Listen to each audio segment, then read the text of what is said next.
As the president plans a total withdrawal from Syria, lots of questions are being raised about what America's adversaries will do in response.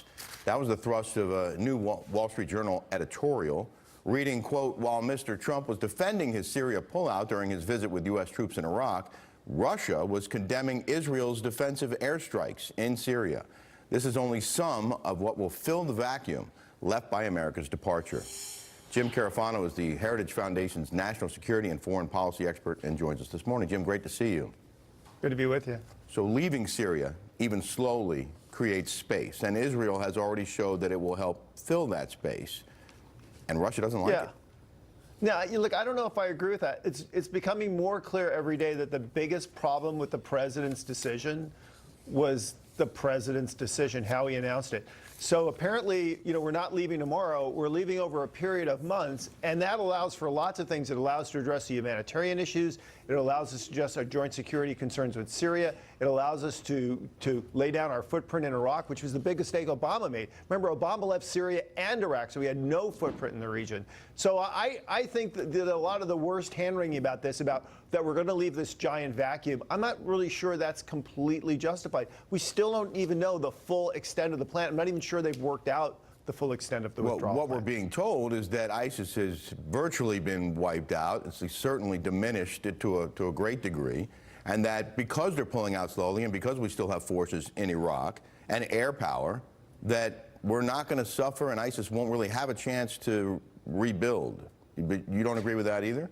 No, I think that's quite possible. And look, I don't agree with those who said, well, we needed to keep a footprint in Syria because that way we can be part of the political settlement. I think that's just laughable. Look, Syria has always been in the Iranian and Russian orbit. That's never going to change. We're not going to fight World War III over Syria. And Syria is not important to U.S. interests in the region. All it's important is the problems of Syria don't spill out into the rest of the Middle East. And if the administration can assure that in the way they adjust the footprint, this might actually be a reasonable plan. Do you see an issue with Israeli fighter jets hitting targets in Syria to degrade the buildup of pro-Russian Iranian forces and anti-aircraft guns?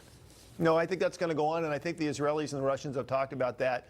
Further, I think that the Israelis are going to go the next step. After the election, after Netanyahu gets reelected, then I think they're going to go after all the stocks that they built up in Hezbollah. So I think we're going to see an Israeli-Hezbollah war here in 2019. Jim, if the president had come to you and said, what should we do about Syria and our troops there, what would you have said to him? Look, I was never one who said we need a permanent footprint in Syria, because if we had done that, what had happened is one day, we'd have a Mogadishu event or, Black Hawk Down or a Khobar Tower or something like that, and people would throw up their hands and say, what the hell are we doing in Syria? So it didn't make sense to stay there forever because there was no strategic gain for that. But it's how we adjust the footprint that it doesn't leave space to make things worse in the region that's important. And as long as the administration can accommodate that, then that's fine. I think really the fault lies with the president and how he rolled this out. He created for himself more problems than he needed to. Well, he has now handed over at least some of the work to the Turkish forces. And some people have said that that was a mistake because they're going to go in and wipe out the Kurds who've been in alliance with us. Yeah, I think there's a lot of look, I don't think anybody's going to wipe out the Kurds. And certainly as the United States leave, they have to make sure that there's not another large-scale humanitarian catastrophe. Look, I don't think the Turks are with us on everything, and I don't trust the Turks as far as I can throw them. But I don't think it's necessarily true that the U.S. and Turkish interests in Syria can't be reconciled. It just strikes me, Jim, that this was a no-win for the president. If he kept his troops there, people would have criticized that move, and pulling them out, obviously, people are criticizing that as well. I think if he'd made a speech like he did last year when he talked about the Afghan policy and laid out to the American people what the American interests are and what the plan was, not the details, we don't want to give stuff away to the enemy, but explaining to people what we were doing rather than just tweeting. I think if he had done that, I think he would have resolved a lot of the issues that he's created for himself. All right, well, Jim Carafano with the Heritage Foundation, we appreciate your time today. We'll keep an eye on this.